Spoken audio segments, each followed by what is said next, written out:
Throughout most of this morning, we have been focused on the severe winter weather and some of the impacts that it's had in several cities across the U.S.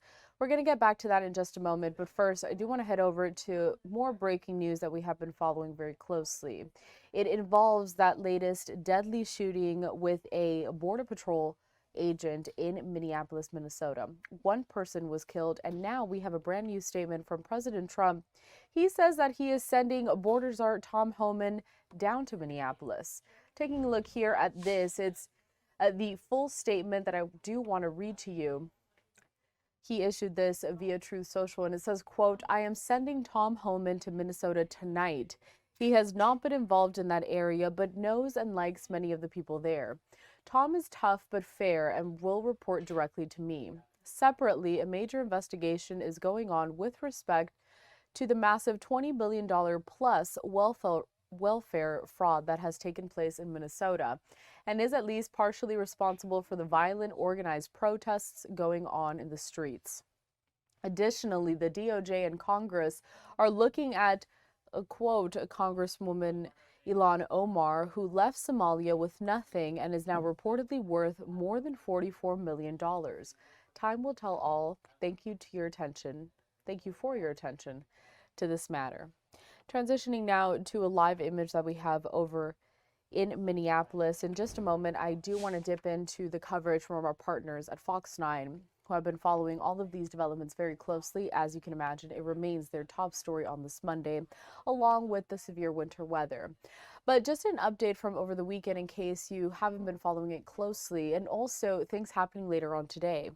The Associated Press saying this, that a federal judge will hear arguments today on whether she should at least temporarily halt the immigration crackdown in Minnesota that has led to the fatal shootings by two government officers.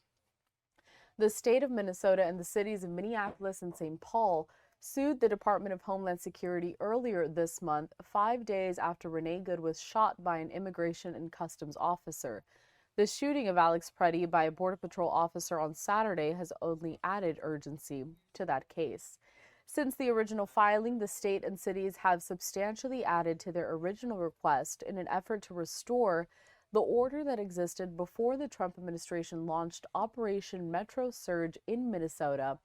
That was back on December 1st. A Democratic Minnesota Attorney General Keith Ellison said he plans to attend. The lawsuit asks U.S. District Judge Kathleen Menendez to order a reduction in the number of federal law enforcement officers and agents in Minnesota back to the level before the surge and to limit the scope of the enforcement operation.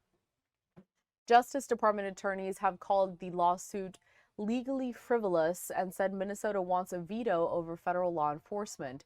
They asked the judge to reject the request or to at least stay her order pending an anticipated appeal.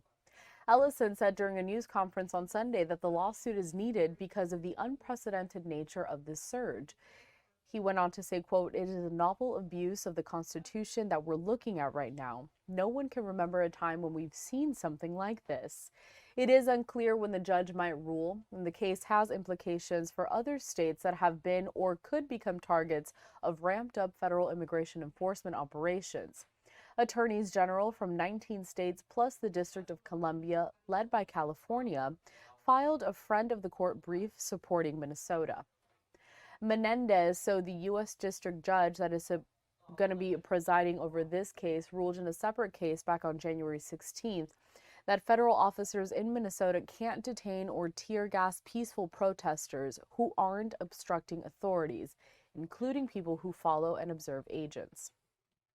An appeals court did temporarily suspend that ruling 3 days before Saturday's shooting, but the plaintiffs in that case, represented by the American Civil Liberties Union of Minnesota, they asked the appeals court late on Saturday for an emergency order lifting the stay in light of Preddy's killing. The Justice Department argued in a reply filed Sunday that they should remain in place, calling the injunction unworkable and overly broad. So there is a lot to this entire situation down there in Minnesota. Now, the latest was the fact that Tom Homan will be heading to Minneapolis. I also want to put up a social media post from White House Press Secretary Caroline Leavitt. She says Tom Homan will be managing ICE operations on the ground in Minnesota to continue arresting the worst of the worst criminal illegal aliens. In addition, Tom will coordinate with those leading investigations into the massive, widespread fraud that has resulted in billions of taxpayer dollars being stolen from law-abiding citizens in Minnesota. We're going to work to get some more reaction from local leaders in Minnesota, as well as Governor Tim Walz. And also a reminder that Caroline Leavitt will be hosting a White House press briefing today at 1 p.m. Eastern Time.